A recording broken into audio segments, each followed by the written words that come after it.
Edition number 27 of the Keys Corner. Happy Friday to everyone. I'm Jeff Arnold along with Kyle Hewson. Playoff baseball is in the air, and the Keys are currently one game out of the wild card. They defeated the Wilmington Blue Rocks on Thursday night, taking 2 out of 3 in the series, and it still remains a pretty bunched-up race with 4 teams separated by just 4.5 games. Yeah, it is a bunched-up North Division right now with Salem slightly in the lead ahead of Frederick, but then they came off a 3-game sweep of the Potomac Nationals, who the Keys are playing this weekend. It's still anybody's game with the last week and a half or so of the season. And the Keys will be seeing the Potomac Nationals a lot. 5 games this weekend, back-to-back doubleheaders. The Keys seemingly have loved to play doubleheaders all year long, and they'll try and steal a couple of games over these next 2 Twin Bells. I don't know if they've loved to play doubleheaders. I'm saying that facetiously. Yeah. They definitely have had a lot, numbers 12 and 13 this year, back-to-back doubleheaders. This is going to be a crucial weekend for the Keys as they sit a game behind Salem in the wild card, and this is where they pick up those 2 games that Salem has on them right now. But the Keys, I think realistic, a goal is winning 3 out of the 5 games. If you can do that, then you put yourself in pretty good position with the final 7 games at home against Salem and then again against Potomac. Keys will also try and get some wins at Fitzner Stadium, a venue where they have struggled this year. They're just 1-5 at the Fitz this year. Bullpen has been very, very good. It was a real key to the series against the Wilmington Blue Rocks, and one of those that really stood out was Jeffrey Hernandez, who has still not allowed a run since coming down from the Bowie Bay Sox. He has been phenomenal in his 4 outings with the Keys. One time 4 innings of scoreless baseball, then 3 innings of scoreless baseball, back-to-back games against Wilmington. I think he is a guy that the Keys definitely are going to lean on as you go through the final 12 games of the season, especially since 2 of the big keys of the bullpen are hurt right now. Yeah, Tanner Kleberad and Luis Gonzalez both on the disabled list. It does not sound like Kleberad is going to be back, and for Luis Gonzalez going on the DL with an elbow injury, may not be surprised if he does not return either. But the Keys, besides Hernandez, another person that has started to stand out, closed out the game on Thursday, is Mike Burke. He hasn't allowed a run in 11 1/3 innings this month. Yeah, we've talked about Mike Burke throughout the year. He's a strike thrower. He struggled a little bit at the beginning of the year, but I feel like he's really starting to come into his own at the end of the season, right at the perfect time, because, like you said, with losing Kleberad and Gonzalez, 2 of your horses at the back end of the bullpen, Kleberad was second in saves in the Carolina League when he got hurt, and Gonzalez was coming off an 18 2/3 scoreless inning streak. 2 guys that are very tough to lose, but Burke has really stepped up along with Jay Flaw, and Mike Burke just pitched so well against Wilmington Blue Rocks this week, and really good to see from Burke. All hands on deck. We have a little bit more than a week left in the regular season. When we return, we'll preview the final homestand at Nimio Field. The Keys return to Nimio Field for the final homestand of the year. It starts on Tuesday, 7 games, 3 against the Salem Red Sox, and then 4 against the Potomac Nationals. A lot of good promotions coming up during that time. And it all starts on Thursday with the second peanut-free night of the year. It's going to be great. A lot of people and a lot of baseball fans love baseball, but have that peanut allergy. We had a peanut-free night earlier this year that went really well, and just allows those who have those sort of allergies to come enjoy a baseball game. So there will be no peanut products in the ballpark, as the Keys partnering with AviQ to bring you a second peanut-free night.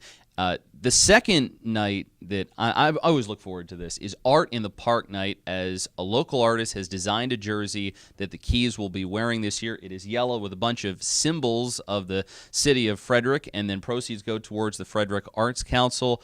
Art in the Park night. It's always fun. Yeah, it is. And props to anybody who can do art, because I know I can't. I'm not a good artist at all. I like to take pictures, but I can't draw them. So the jerseys look awesome. It's going to be a great night, and it all goes to a great cause. We paint a blank canvas on the radio. Don't forget that. That is true.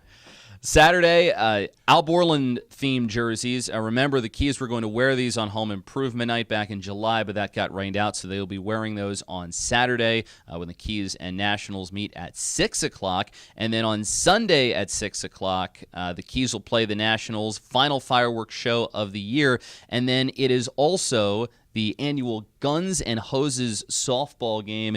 You watch members of the Frederick Police and Fire Departments playing, and there are some serious athletes out there, and every once in a while you'll see one of them hit a home run. Yeah, I'm really excited to see this because I've never seen a Guns N' Hoses softball game. When I was playing hockey, we had a Guns N' Hoses hockey game, and so police and firefighters, they got a little bit intense, so to speak, on the ice. So this is going to be a great event, and I'm excited to watch it. So make sure you come out to that. The gates will be open early where you can attend. And then on Monday, it is Fan Appreciation Day. Everybody gets a raffle ticket that comes through the gates. Ton of great prizes. There is a Chris Davis signed jersey as well as a Chris Davis signed hat. A lot of baseballs that we'll be giving away during the game. Some Frederick Keys players and other celebrities that we have had in town this year and in previous years. And one final chance during the regular season to come out to the ballpark and take in a game. Of course, we're hoping that the Keys will make it to the playoffs. Final segment on the Keys Corner this week. As we said, the Keys are firmly in the playoff race, only one game behind Salem as we enter Friday's doubleheader against the Potomac Nationals. And you don't get this very often. We were talking to Jamie Quirk, the manager for the Blue Rocks, yesterday, where you have four teams, all of whom could legitimately make a play for this wild card spot. Yeah, it's amazing. I mean, you have Salem, who is one game ahead of the Keys, and you have the Keys and Potomac and Wilmington. Salem plays Wilmington this week, so that could be an interesting series to watch. We'll definitely be keeping an eye on that. And then with the Keys playing Potomac for 5 games over 3 days, that is going to be a grueling 3 days for each team, especially with the playoff implications. We're going to see some great baseball, I think, between those two teams. Yeah, you said it in the first segment. If the Keys can find a way to maybe win 3 of the games, put themselves in a decent position when Salem comes to town on Tuesday. Okay, I'll ask you this. It's a bit of a loaded question, but if you took the Keys out of the mix for a playoff spot, which of the 3 teams, Wilmington, Salem, or Potomac, would you like?